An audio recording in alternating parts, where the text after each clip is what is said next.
미국 증시 붕괴보다 부동산 붕괴가 더 무섭다. 전 세계 집값이 지금 빠른 하락세를 보이고 있습니다. 이러다가 제2의 서브프라임 모기지 사태가 발생하는 것이 아닌가 이런 우려도 큰 상황인데 하지만 한국의 부동산 시장 선방하고 있습니다. 또 내년 하반기부터는 다시 살아날 것이다 이런 시각도 함께 나오고 있는데 오늘은 이 문제에 대해 진단해 보겠습니다. 도움 말씀에 한국경제신문의 한상춘 논설위원 나와 있습니다. 안녕하십니까? 네, 안녕하십니까? 네, 오늘 미국 증시 지금 추수감사절을 맞아서 휴장했습니다. 그리고 또 지금 낸시 펠로시 미국 하원 의장이 동아시아 3국을 방문하는 동안에도 이 글로벌 지정학적 리스크 높아지고 있다라는 얘기들도 나오고 있는데 그거는 잘못된 얘기고 예. 낸시 펠로시는 한국 방문한 지가 오래됐죠. 예. 그래서 아마 원고가 좀 잘못된 것 같습니다. 지금 말씀하신 내용 중에 부동산 시장이 선방한다 이런 얘기는 좀 시청자 여러분한테 상당히 감이 좀 안 좋으실 거로 생각합니다. 예. 지금 우리 부동산 시장 상당히 안 좋죠. 내년 하반기 이후에 부동산 시장이 좋다 이렇게 얘기합니다.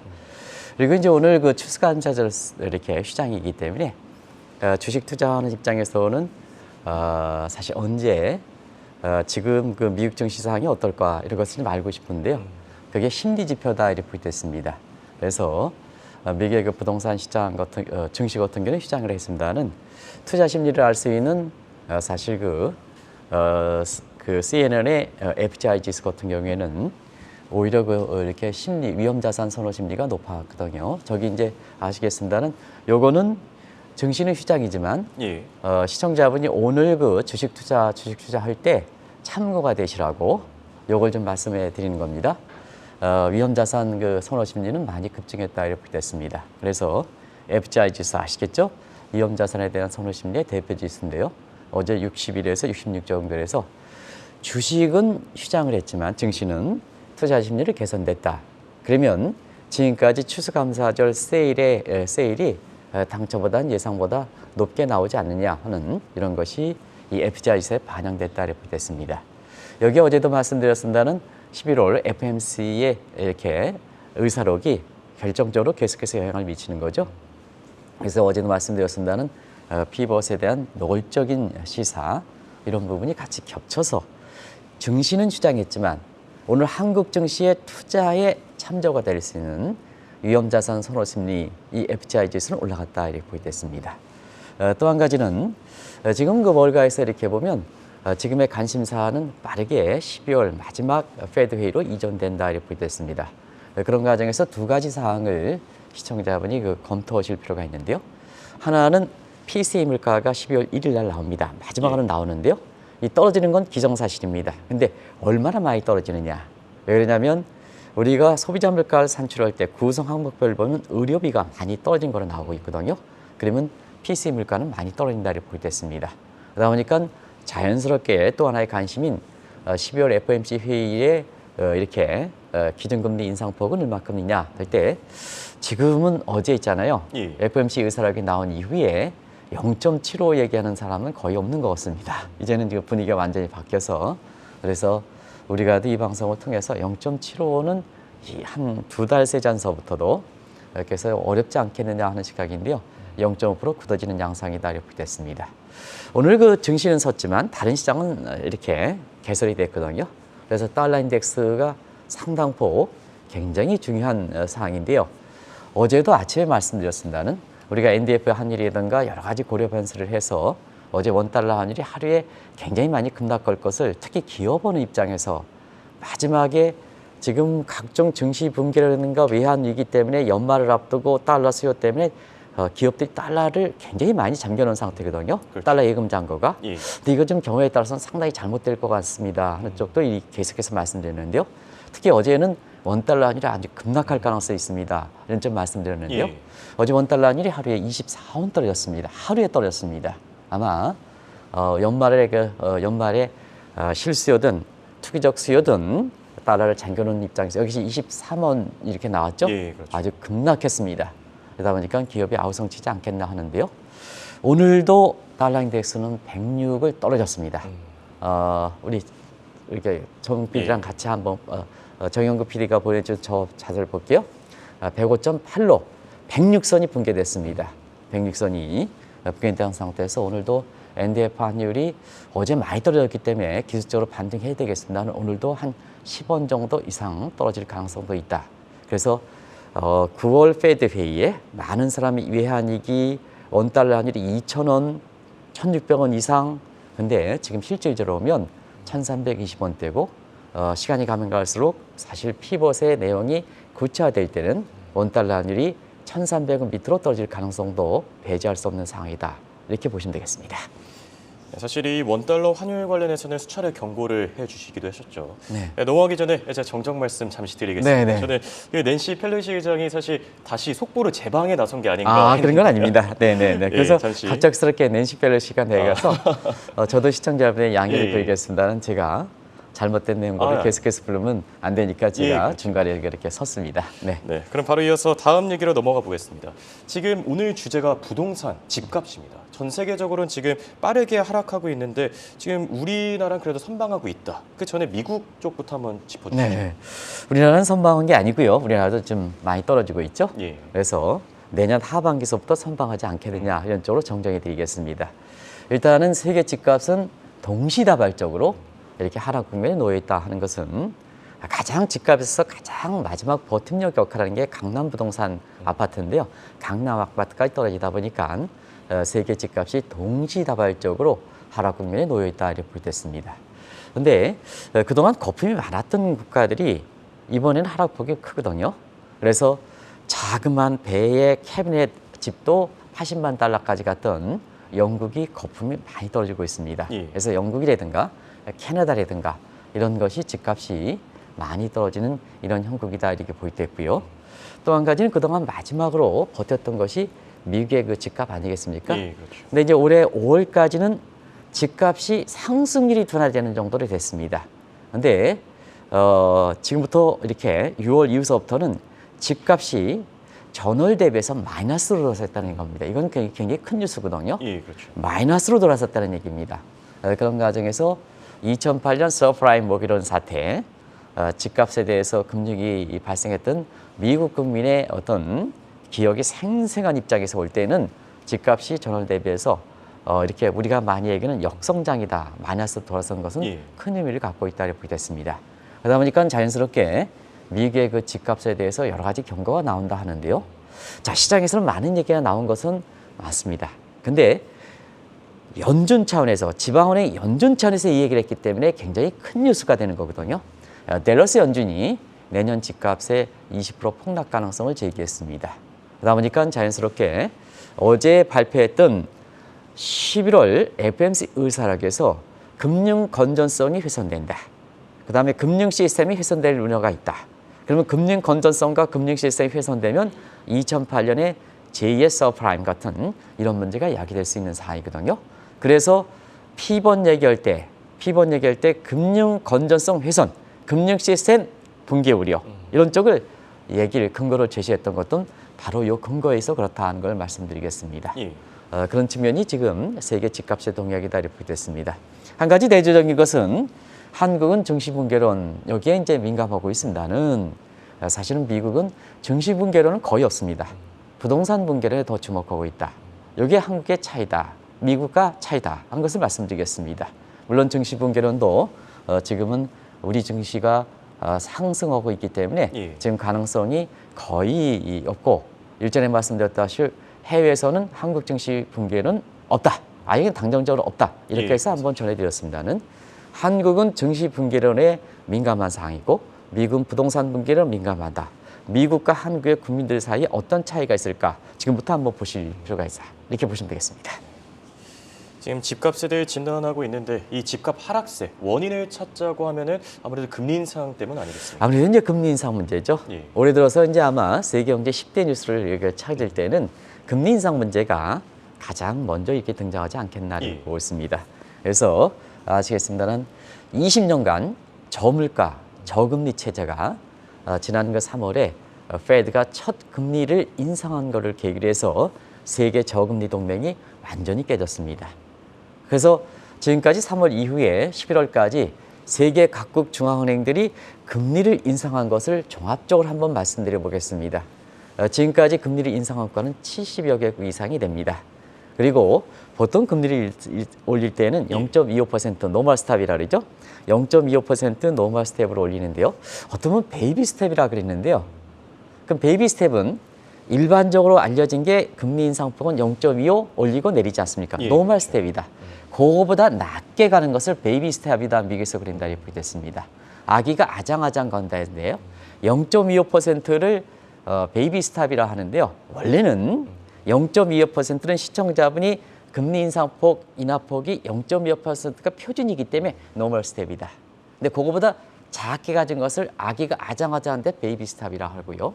그 다음에 0.5%보다 원래는 이상 올리는 것, 두 단계, 세 단계를 빅 스텝인데 이걸 나누는 거죠. 0.75로 올리는 건 자이언트 스텝이다. 예. 그 다음에 뭐 1% 오는 것은 빅 스텝이다. 예. 빅원 스텝이다. 예. 이건 뭐 학술적 용어는 아니기 때문에 그렇습니다.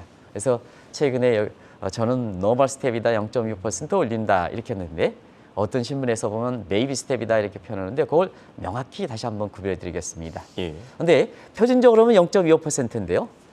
사실은 올해 들어서 보면 너무 갤로핑으로 빨리빨리 올리다 보니까 말이 뛰는 식으로 올리다 보니까 자 금리 인상폭이 빅 스텝 0.5%포인트를 올리는 국가가 지금 놀라지 마시기 바랍니다. 예. 55개국 중이 됐습니다. 저 70개국 중에 55개국이 됐습니다. 한국도 7월 달에 우리 금리 인상 역사상 처음으로 빅 스텝 0.5%를 인상했고요. 예. 10월 달에도 인상했습니다. 근데 문제가 되는 것은 기준금리를 빨리 올리면 이렇게 빨리 올리면 자 주택담보대출은 더 빨리 올라간다는 얘기입니다. 왜냐? 주택담보대출은 민간에서 은행들이 이렇게 결정하기 때문에 그렇습니다. 그런 측면에서 보면 올해 들어서 주택담보대출 금리를 한번 보겠습니다. 자, 세계 주택담보대출의 평균 수치로 보면 지난 그 3월에 비해서 또 연초에 비해서는 지금 2.5배나 올라가고 있습니다. 저금리, 저물가에 빚만이었던 사람이 단기에 지금 몇 개월이 됐습니까? 1년도 못 된 사이에서 예. 주택담보대출이 2.5배나 올라가 견디는 사람이 누가 있겠습니까? 그렇죠. 견디는 사람이. 그런 것이 지금이고요. 미국도 30년 모기지 금리가 연초에 3%였습니다. 근데 지금은 7%가 넘었습니다. 이 또한 2.5%입니다. 미국은 주택담보대출, 저택담보대출 굉장히 민감한 국가거든요. 예, 그렇죠. 그런 상태에서 사실 지역의 집값이 동시다발적으로 이렇게 떨어지고 있다 이렇게 되는데요. 한국은 어떠냐? 왜 금융당국에서 이걸 규제하지 못하겠대요? 이 시중은행이 이렇게 MZ세대라든가 뭔가 소상공인이 이렇게 어려운데 올해 은행들은 뭐냐? 이자 수익 때문에 뭐 사상 최대 수익을 기록한다는 거 아니겠습니까? 예. 그래서 뭐 업적법이나 주면 방송에서 한번 세게 때리겠습니다. 은행들이 하는 일이 뭐 있습니까? 주택담보대출, 그것도 소상공인이라든가 MZ세대 넣으면서 대출금리를 저렇게 많이 올려가지고 이렇게 뭐냐 은행 수익이 사상 최대 하는데 이게 경영 성과입니까? 성과입니까? 성과가 아니죠. 예. 성과가 아니죠. 수익이 났으면 MZ세대라든가 소상공인한테 나눠주시기 바랍니다. 꼭 좀 나눠주시기 바랍니다. 근데 한국은 은행의 이기주의가 겹쳤기 때문에 지금 한국의 부동산도 상당히 어렵게 되는 상황이다 이렇게 됐습니다. 자, 지금 이제 집값이 계속 하락하고 있는데 그동안 수차례 좀 진단을 해주셨습니다. 인구 절벽도 큰 영향을 차지하고 네, 있다고요? 그렇습니다. 조금 제가 감정이 격했는데요. 지금 어제도 예. 강의 때문에 이렇게 가다 보면 정말로 눈물 짖으면서 저한테 손을 잡으면서 앞으로 집값이 어떻게 되는 겁니까? 예, 그렇죠. 기준금리라든가 대출금리는 어떻게 되는 겁니까? 이렇게 손잡고 물어보는 사람이 있습니다. 그래서 좀 감정이 격했다는 것을 시청자분한테 양해를 구하겠습니다. 예. 올해도 또 세계 경제를 정리하면서 인구 문제가 이렇게 많이 거론되겠죠. 인구 문제는 두 개입니다. 하나는 인구가 급증했다. 11월 15일 날 유엔이 세계 인구에 대해서 80억 명이 넘었다. 예. 사실 엊그제까지 74억 명으로 이렇게 얘기했는데 80억 명이 넘었다. 이게 그렇고요. 놀라지 마시기 바랍니다. 2080년에는 세계 인구가 100억 명이 넘을 것이다. 그러면 리카르도 이론에 의해서 인구는 산술급수적으로 하고 그 다음에 식량은 인구는 기하급수적으로 하고 식량은 산술급수적으로 할 때 사실 세계에서 지구상에서 인구를 버틸 수 있는 임계점이 뭐냐 할 때는 75억 명을 봤거든요. 예. 근데 지금 2080년에는 세계 인구가 이미 올해는 80억이 임계점은 넘었고 2080년에는 100억 명이 넘어가고 있습니다. 이게 인구 급증 얘기다. 근데 세계 경제를 이끌어가는 국가들, 이런 국가들 같은 경우에는 오히려 인구 절벽 문제에 시달린다. 그렇죠. 그 대표적인 국가가 일본입니다. 일본 같은 경우는 최근에 보면 인구 대책도 이렇게 이민 대책을 적극적으로 바뀌고 있습니다는 왜냐? 머스크 같은 사람도 일본이 그 인구 절벽 때문에 국가가 망한다. 아주 극단적인 얘기를 했던 사항이거든요. 예. 또 한국 괜찮느냐? 한국도 엊그제 통계청에서 인구 통계 나왔습니다는 한국도 절대 인구가 지금 줄어들고 있습니다. 인구 절벽에 시달리는 상황이고요. 중국도 2년 전부터 쟁점화됐던 인구 절벽이 현실화되는 상황이죠. 그래서 지금 인구 절벽에 시달리는 국가는 올해부터는 적극적으로 우리도 이민청을 만들자. 그래서 우리가 인구가 절대적으로 감소하는 상황에서 이게 쉽게 개선되지 않는다면 예. 인구를 보완해야 경제 성장을 이끌지 않겠느냐 해서 이민청이 검토될 정도 이런 상황이거든요. 그래서 전반적으로 보면 이러한 인구 절벽이 사실 인구 통계학적 관점이 반드시 부동산 가격 결정에 맞는 것은 아닙니다는 사실 올해 금리 인상과 함께 세계 집값을 동시에 떨어지는 요인으로 가세되고 있다 이렇게 볼 수 있습니다.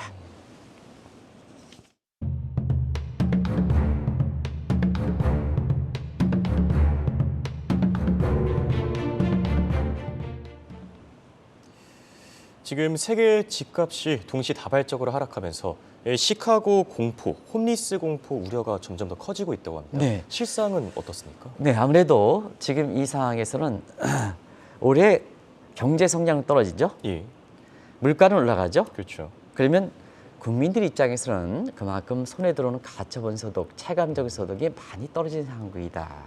그러면 사회 인구 피라미드에서 밑에 계층들의 중산층이므로 해서 비여부 계층들, 빈곤층 같은 경우에는 지금 매일 어떻게 하면 이거 맞춰서 살아가는데 자, 내가 임금에서 그렇게 큰 문제가 없다 하더라도 경제 성장이 떨어지고 물가가 올라간다면 자기 자신의 가처분 소득, 실질 소득은 많이 떨어진다는 얘기입니다. 그러면 집을 내놓을 수밖에 없죠. 예. 그런 상태에서 올해의 그 시카고 공포 얘기가 굉장히 많이 얘기 나온다 이렇게 됐습니다. 아시겠지만 시카고 공포는 빈집에서 범죄라든가 사회 변전성이 급증하는 현상이죠. 예. 그러면 방송 시간이 많이 지연돼서 제가 간단히 말씀드린 시카고 공포에서 빈집에 대해서 사회 범죄가 많이 되는 국가는 시청자 여러분이 이탈리아, 프랑스, 영국, 일본 이런 것은 올해 6월 달 정도에 한번 전해드린 적이 있습니다. 예. 지금 가장 문제가 되는 게 중국입니다. 중국이에요. 중국이 미분양 이렇게 아파트가 지금 3천만 채, 300만 채가 아니라 3천만 채가 되고 있습니다. 그러다 보니까 유령 마을이 많이 늘어가는 추세거든요. 한국도 어떠냐? 한국도 지방 같은 경우에는 지방의 마을 자체가 인구가 살아가지 않는 사람인데 유령 마을이 많이 급증하고 있다 해서 새 정부 들어서는 지방에 일어가는 사람들에 대해서 이전 비용이라든가 여러 가지 이렇게 보조를 하고 있는 상태인데 우리도 유령 마을이 속속 증가하는 상황이다. 그만큼 시카고 공포가 우려되는 상황이다 이렇게 보겠습니다. 그렇다면 지금 일각에서 나오고 있는 제2의 서브프라임 모기지 사태 우려에 대해서는 어떻게 생각하시는지요? 결국 그 문제 때문에 예. 어제 FMC 회의에서 피번 얘기가 이렇게 아주 명시적으로 나온 거다 이렇게 됐습니다. 자, 미군 뭐 시청자 여러분 아시겠습니다만 미군 30년 모기지 금리가 굉장히 중요한 것은 저 모기지 금리가 1% 10bp 정도 올라갈 때마다 빈집이 굉장히 많이 늘어갑니다. 예. 개인적으로 보면 제가 미국에 있을 때 서브프라임 당시에 미국에 있을 때 보면 미국에서 보면 1bp 올라갈 때마다 빈집이 늘어나는 것, 집을 내놔야 되는 게 500만 명 된다, 500만 가구가 된다. 그러면 지금까지 이렇게 금리 인상 보고 보면 무디스 애널리스트 같은 경우는 미국도 마찬가지로 3천에서 4천만 명이 빈집에서 나올 수밖에 없다 이런 얘기를 하는 겁니다. 그러면 왜 제2의 서브프라임 얘기가 나오고 FMC의 금리 건전성 회복을 위해서는 이제 물가만을 잡기 위해서 금리를 올릴 수 없자. 엊그제까지 그런 태도로 해서 이렇게 변했는데요. 자, 결과적으로 서브프라임 모기지에 낙인이 있는 상태에서 서브프라임 당시에 빈집에서 그게 380만 평이거든요. 이게 10배 정도 되니까 어떻게 금리 인상을 물가를 잡기 위해서 금리 인상만 가겠습니까? 금리 건전성 회의라든가 그다음에 금리 시스템 확보 쪽으로 가는 거죠. 예. 그래서 결과적으로 빈집을 늘어나게 하는 그다음에 홈레스를 늘어나게 하는 금리 인상만을 할 수가 없다. 이런 쪽에 보면 되겠습니다. 그래서 내년도에는 제라미 세겔 같은 분이 금리를 중단할 뿐만 아니라 지금의 금리 건전성이라든가 경기 회복이라든가 침체 문제라고 생각할 때는 금리를 사실 2%포인트까지 낮춰야 된다 하는 얘기가 나오면서 제라미 세겔의 얘기가 지금은 급격히 금리 인하론에 사실은 이렇게 동전은 분위기가 확산되는 추세다. 그것이 오늘 증시는 열리지 않았지만 예. 투자 심리, 위험 자산의 투자 심리를 알려줄 수 있는 CNN의 FGI 지수 같은 경우에는 61에서 66으로 여기로 투자 심리가 개선되는 큰 요인 중 하나로 작용했다 이렇게 보겠습니다. 물론 이 서브프라임 모기지 사태 발생하면 안 되죠. 그렇다면은 이렇게 집값이 계속 빠르게 하락하면은 침체 위험도는 더 높아지지 않겠습니까? 네, 아무래도 이제 그것이 세계 돈이 풀어서 코로나처럼 돈을 풀어서 세계 경기가 회복되는 것은 결국은 부동산 가격 올라가고 이 증시가 올라가니까 그 웰스 팩트 자산 효과에서 그렇거든요. 예. 근데 지금은 이제 금리를 올리지 않습니까? 돈도 회수하지 않습니까? 그러면 주가 떨어진다 이거죠? 부동산 가격이 떨어진다 이죠? 이렇게 될 경우에는 결과적으로 엔타이 웰스 팩트 역자산 효과 때문에 결국 세계 경기의 침체 우려가 된다 이렇게 보겠습니다. 그런 상태에서 우리나라와 미국과의 집값 하락에 따른 역자산계에서 경기 침체 정도를 한번 보겠습니다. 예. 미국은 공식적으로 그린스펀이 분석했는데요. 미국은 미국의 집값의 하락에 따라서 엔타일 웰스 팩트 역자산 효과가 0.09에 됐습니다. 이건 왜 그럴까? 단독주택 때문에 그렇습니다. 예. 근데 우리는 공동주택, 대부분 다 아파트죠. 근데 아파트는 담보력이 좋거든요. 그런 상태에서 담보력이 좋은 아파트 가격이 떨어질 때는 경기 침체 정도가 더 크다. 0.23 정도로 나온다 이렇게 됐습니다. 결과적으로 한국은행에서 어제 금리를 우리가 이 방송을 통해서 0.25 이상은 가져가면 안 됩니다 하는 쪽도 해서 0.25% 그렇습니다는 결과적으로 우리나라도 이렇게 집값 하락에 따라서 이렇게 경기 침체 정도가 높으니까 자 이창용 총재께서 예. 5월 이후서부터 물가를 잡기 위해서 확실하게 가겠다. 금리 인다. 10월 달에 소비자 물가 오히려 거꾸로 5.7% 올랐다. 그러면 결과적으로 금리를 잡기 위해서는 빅스텝을 가야 되는데요. 경기 침체 문제 이런 것 때문에 어제 0.25%로 상당히 조화롭게 이렇게 인상에 그쳤다. 이렇게 보시면 되겠습니다.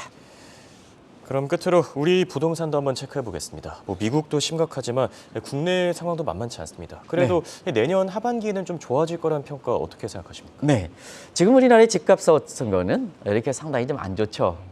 사실 아까 홍 앵커께서 선방한다 이런 얘기를 했는데요. 미국과 비교해서 그래서 그런 쪽의 얘기를 말씀하셨는데 물론 지역적으로 선방하는 게 있긴 합니다.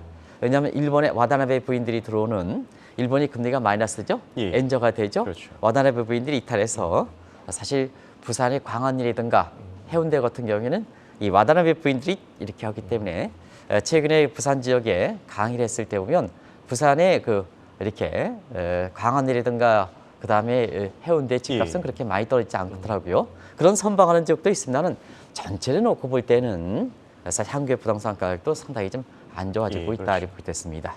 자, 근데 내년 하반기서부터는 왜 이렇게 뚱땅지처럼 예. 한국의 아파트 가격이 올라갈 것이냐 하는 측면에서 보면 한국은 정책적으로는 정책 파워풀리즘이 굉장히 강하고 정책 파워풀리즘이 강하기 때문에 문재인 정부의 왜 집값이 떨어졌느냐 그걸 개선이 되면 한국의 부동산 가격이 아파트 가격이 올라갈 가능성이 있다는 얘기죠. 예, 그렇겠죠. 그게 문재인 정부 때 종부세 세게 들었죠.